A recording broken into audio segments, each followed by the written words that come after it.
Hi friends, எல்லோரும் எப்படி இருக்கீங்க? நான் இன்றைக்கி என்ன செய்ய போகிறேன்னா, சன்னா மசாலாவும் சப்பாத்தியும் தான் செய்ய போகிறேன்.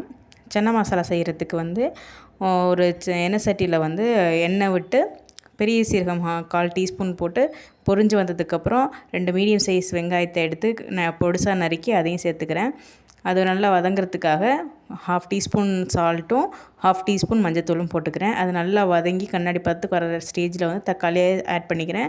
அந்த தக்காளியும் வெங்காயம் நல்லா வதங்கி நல்லா வந்ததுக்கப்புறம் ஒரு 1/2 டம்ளர் வந்து வாட்டரை ஆட் பண்ணிக்கிறேன்.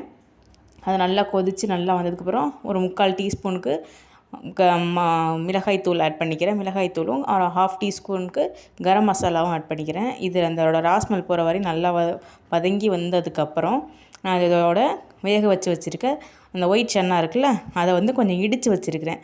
அதை இடித்து வச்சதையும் சேர்த்துக்கிறேன். நல்லா இது எல்லாமே வந்து ஒன்றா சேர்ந்து அந்த ஃப்ளேவர் கிடைக்கிறதுக்காக ஒரு கிரேவியாக வரணுங்கிறதுக்காக வந்து ஒரு 1.5 டம்ளர் வந்து வாட்டர் ஆட் பண்ணிக்கிறேன்.